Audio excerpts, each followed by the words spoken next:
Bonjour à toutes et à tous et bienvenue dans notre série Les grands moments d'une vie. Ou alors j'allais dire de la vie. La grande question. À quoi ça sert tout ça?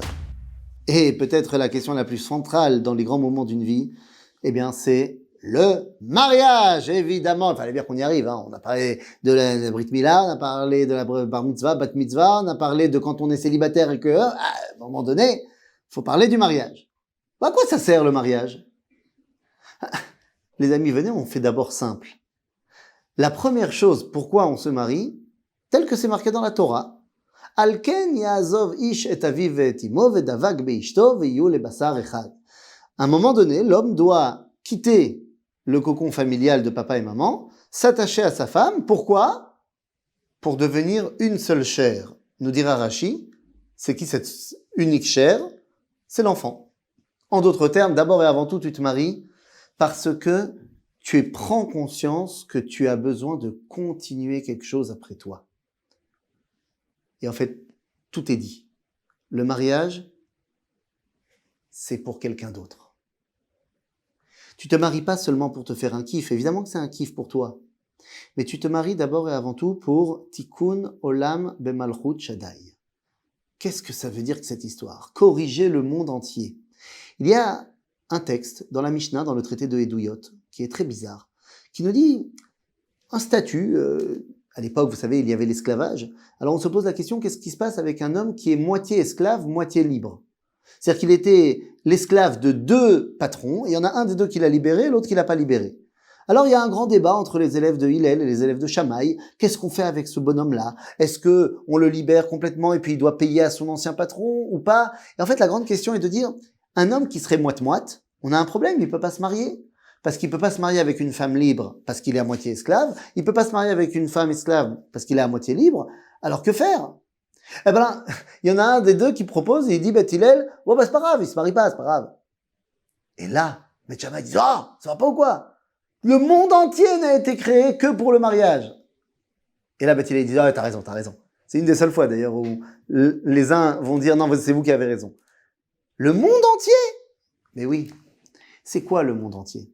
Le monde entier, c'est la création d'un être par Akadosh Baruch Hu, par Dieu, pour pouvoir s'unir à cet être-là. C'est-à-dire que le but de la création, c'est de se réunir. Donc lorsque l'homme se marie avec une femme, eh bien, il est tout simplement en train d'exercer la même chose que Akadosh Baruch Hu a mis en place dans la création, c'est-à-dire l'unité pour arriver à la continuité, pour arriver à l'éternité. Parce qu'en fait, mon fils qui va me succéder, eh bien son fils lui succédera, et son fils, et il y a cette dimension d'éternité qu'il continue. Vous savez, il y a la dimension de l'éternité qu'on veut retrouver dans le Talmud, à propos de Yaakov. On nous dit que Yaakov n'est pas mort. La Gemara, le Talmud va nous dire, attends, il y a marqué dans la Torah qu'il a été enterré, qu'il a été momifié, que tout le monde l'a pleuré, pourquoi tu me dis qu'il n'est pas mort? Il me dit, mais non, t'as pas compris. Si sa descendance est encore en vie, c'est qu'il est encore en vie. Lorsque un couple décide de s'unir, eh bien, c'est pour donner cette dimension d'éternité grâce à ceux qui vont leur succéder. Mais vous allez me dire, ça, c'est bien pour l'avenir. Mais n'y aurait-il pas une importance dans l'union elle-même du couple? Mais les amis, il n'y a rien de plus différent qu'un homme et une femme. Nous sommes l'opposé. Comme dirait l'autre, les uns viennent de Vénus et les autres viennent de Mars. Nous sommes complètement différents, que ce soit au niveau anatomique, que ce soit au niveau de notre façon de réagir, de notre façon de réfléchir.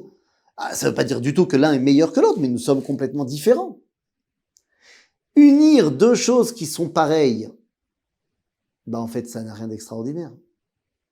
Unir deux choses qui sont différentes, ça s'appelle l'unité. Unir deux choses qui sont pareilles, c'est l'unicité. Unir deux choses qui sont différentes, c'est l'unité. Alors la question est, combien ça fait 1 plus 1? C'est une question auquel les mathématiciens ont répondu, ils ont dit ça fait 2. C'est une réponse qui ne nous sert à rien, parce que ça veut dire que si 1 plus 1, ça fait 2, on était déjà 2 quand on était séparés. Alors il y a une autre réponse, celle des romantiques, qui disent que 1 plus 1, ça fait 1. C'est terrible. c'est pas romantique, c'est terrible. C'est-à-dire qu'un des deux est mort pendant le processus. Vous savez, en hébreu, on dit « ani met alaïr ». En français, on traduirait « je suis mort d'amour pour toi ». C'est terrible. Non, 1 plus 1, ça fait 3. Il y a lui, il y a elle, et maintenant il y a une troisième entité qui s'appelle eux, le couple, nous. Se marier ne veut pas dire perdre son indépendance en tant qu'homme et madame en tant que femme. Ça veut dire construire quelque chose en plus. Et ce quelque chose en plus, c'est la notion d'unité. En vérité, si tu n'es pas marié, eh ben tu ne peux pas te rapprocher de Dieu. Comment ça? C'est terrible ce que je viens de dire. Ben oui. Eh oui. Nous dit Rabbi Eliyahu Dividas, un des grands maîtres de la Kabbalah, dans son livre Reshit Chochma. Celui qui n'a pas connu l'amour de sa femme, eh bien ne peut pas aimer Akadosh Baruch Hu. Parce que l'unité qui se crée entre un homme et sa femme, eh bien c'est dans ce monde ce qui rapproche le plus de l'unité avec Akadosh Baruch Hu.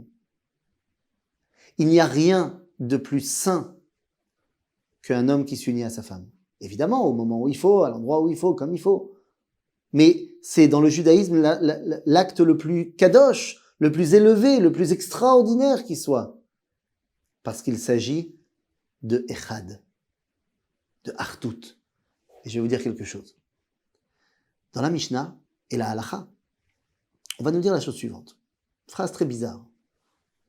Que le khatan, il est dispensé de dire le schéma le soir de ses noces jusqu'à ce qu'il y ait eu l'acte avec sa femme. Alors, au niveau de la halakha pure et simple, on va t'expliquer parce qu'il est perturbé dans sa tête, il n'arrivera pas à se concentrer. Il pense tout le temps à ce qui va se passer après la soirée, il ne se concentrera pas. Bon, c'est peut-être vrai au niveau de la réflexion, quoique aujourd'hui, est-ce qu'on pense vraiment à ça, ou est-ce qu'on pense vraiment à notre fila quand on fait notre fila? Donc aujourd'hui, concrètement, tout le monde fait le schéma, tout le monde fait les brachot, tout le monde fait la hamida, il n'y a pas de problème. Mais moi, j'aimerais rentrer dans l'idée en profondeur. Lorsque le khatan s'unit à sa femme pour la première fois, la raison pour laquelle il n'a pas besoin de dire le schéma, c'est quoi dire le schéma? C'est de proclamer que Hachem Echad, proclamer l'unité. Lorsqu'un khatan s'unit à sa femme, il n'a pas besoin de dire le schéma. Ils sont le schéma. Ils sont l'unité. En fait, c'est ça le mariage. Le mariage, c'est le dévoilement de l'unité du Créateur avec son monde, dans ce monde. Voilà, rien d'autre à dire. À bientôt les amis.